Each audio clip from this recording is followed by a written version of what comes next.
I don't. I couldn't tell you. I don't know. All right. Okay. I don't know. Why don't you call up your Uncle Steve and ask him? That was it, really. Everybody got quiet after that. Call up Uncle Steve? That would have been nuts.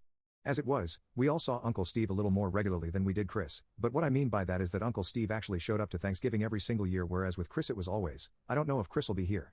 Ask Uncle Steve, and Uncle Steve would just be sitting in the corner drinking a Manhattan, so nobody ever went over to ask Uncle Steve.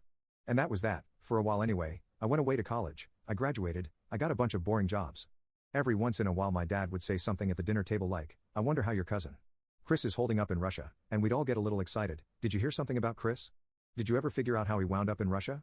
But I think my dad must have only brought that up as a way to get under my mom's skin, like maybe they were fighting or something before dinner and they didn't get a chance to resolve anything, so they'd both be sitting there, my dad would drop the bomb, I wonder what Chris is up to, and my mom would get fed up with everyone, I don't know. Stop asking me about Chris. I haven't heard from your cousin in years.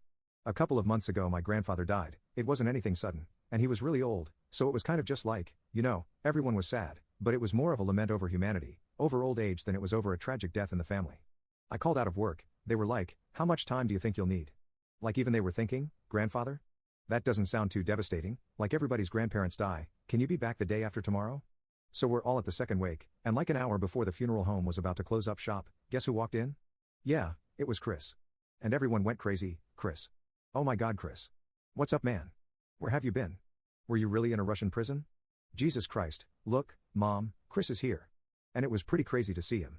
For the first time all day, it didn't feel like that weird death in the family feeling, and it's like, he was standing there surrounded by everybody. In those first few seconds before he really had a chance to say anything, I was trying to piece it together, how I got from a few minutes ago to where I was right now, and I must have been embellishing it already in my head, but I played it back, it's like I pictured him leaping through those doors. Hey guys.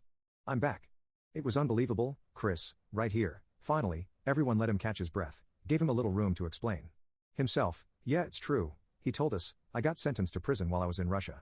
I didn't know I was in Russia exactly, I was backpacking through Eastern Europe with some friends, and then we were on a train, and I couldn't understand anything, I thought we were in Poland or something, so these guards start getting all up in our business one night, we were just having a good time, they start pushing us around, and here I am, I'm thinking this is Poland, or Prague, I'm thinking, these guys won't do shit, I'm an American, what a power trip, so I'm laughing and joking and not really cooperating at all, and then finally these guys take their guns out, and I don't understand a word, nothing, so I just put my hands up, we all get carted off. The next thing I know I'm before a judge, there's a big bag of cocaine on the table, I swear, I have no idea, but what am I going to do?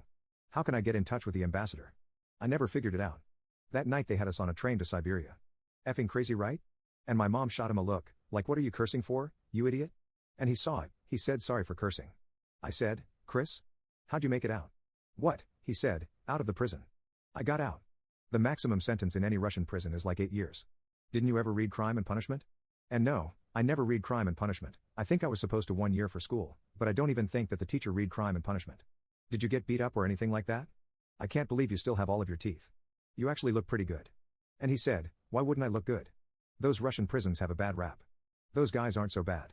You just have to know how to deal with them. All of those prisoners, criminals, political prisoners, they're also used to being pushed around by the state, bullied their entire lives.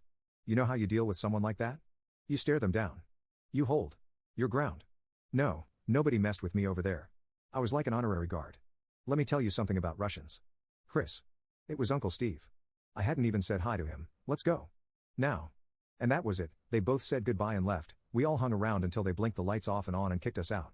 Afterward we went back to my parents, we were all still going crazy about Chris, talking about Chris, Mom. When did Chris get back? Did you know he was coming? Did Uncle Steve ever tell you anything about any of that prison stuff? Did that really happen? When did he get out? Mom? Mom. But she wasn't having it, it was all, I don't know. Look.